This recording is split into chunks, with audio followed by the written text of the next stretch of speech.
What's going on, Game Changers? Today we're going to be talking about all the Black Ops 3 news and information that we know so far before E3 and what to expect at E3 this year.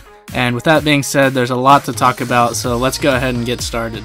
First, the thing that everybody has themselves so concerned about is Black Ops 3's new movement system. And the movement system will feature thrust jumps, but it's nothing like Advanced Warfare's exosuit movement. In Advanced Warfare, it was more like you jump and you accelerate really fast and you jump really high, and it's just kind of really sporadic. You don't know what angles anybody's coming from. But in Black Ops 3, the thrust movements are much slower and you don't get quite as high. So you pretty much know where people will be going. Nobody's going to be like 10 feet above you shooting down. I think a lot of people just need to give it more of a chance and see how it's going to turn out, because Treyarch usually gives us a very good game, and people also need to realize, like, hey, it's not going to be exactly like Advanced Warfare. It's going to be completely different to Advanced Warfare and all the previous CODs we've been seeing, so I'm excited to see what exactly it's going to be like. Black Ops 3's new movement system will also feature wall running and swimming, but there's only a few spots on most maps where this is even possible. So I'm thinking that these two things might not play a major role in multiplayer. The next thing I want to talk about is called Specialists. Now, if you're familiar with Destiny, you know that each character has like a special ability that they can use as the game goes on. Well, this will be featured in Black Ops 3 as well. Now, there's 9 different characters in Black Ops 3, and each one has either a special ability or a special like weapon that they can bring out. And as you get kills, points, and as the game goes on, you fill up this meter, and as you fill it up, once you fill it up, you can either use the ability or the weapon, and it lasts for like a very short amount of time. But this doesn't affect your create a class or anything like that, only the way your character looks and the ability or weapon that you can use. And don't worry guys, these abilities and weapons aren't going to be replacing kill streaks. And these kill streaks, I'm told, are supposed to be better than Advanced Warfare and Ghosts, which is great because the kill streaks have kind of been lacking in the last couple of CODs. Speaking of kill streaks and the create a class system, kill streaks will not be counting towards the pick 10.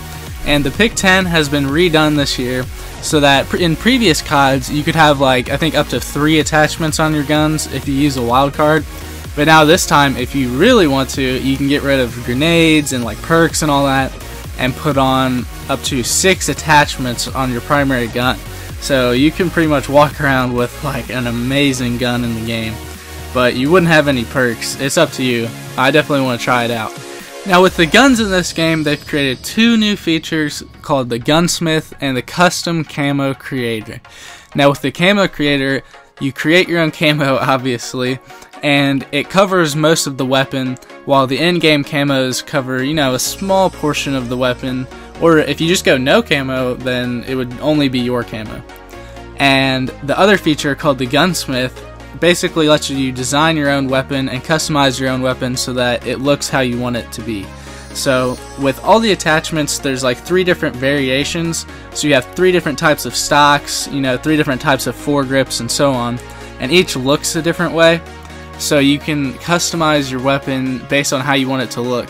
Now, these stocks and all the attachments don't have like different stats in the game. It's merely like how you want it to look. Moving on to a couple of smaller details. How many of you have been playing multiplayer and you start shooting at a guy and all of a sudden he lunges and knifes you and you die? 1 hit, that's it, you're gone, and you get so mad. You start throwing your controller. I know I've gotten that mad before, but in Black Ops 3, this will no longer happen because they have taken out panic knifing. So what this means is it will no longer take 1 hit to kill a guy unless you select the knife as your primary weapon and run around with a knife, and I think this is acceptable as it's already hard enough to run around with a knife only. So I'm kind of excited for this because this changes the strategy of how you play the game and kind of just adds a whole new element. Also, skill-based matchmaking will not be playing as big as a role as it did in Advanced Warfare. Thank God, because in Advanced Warfare, almost every time you got matched up with players of the same skill level as you, making it really hard and kind of just nobody had like a very good game. Like, you didn't see very many games where people were getting more than, 50 kills. And now in Black Ops, connection takes the advantage when it's connecting you to a match. So you might get some players that aren't as good as you, which is where all the fun is. Like, you can just absolutely destroy them. Or, on the other hand, you might play against some really good players, which could make you better. And lastly, we have the visuals to go over. And this installment of Call of Duty will be featuring blood and gore. Just like how, if you can remember, in World at War, when you'd kill somebody, like, limbs would go flying everywhere and blood would go flying everywhere. Well, this one will finally be featuring blood and gore just like that.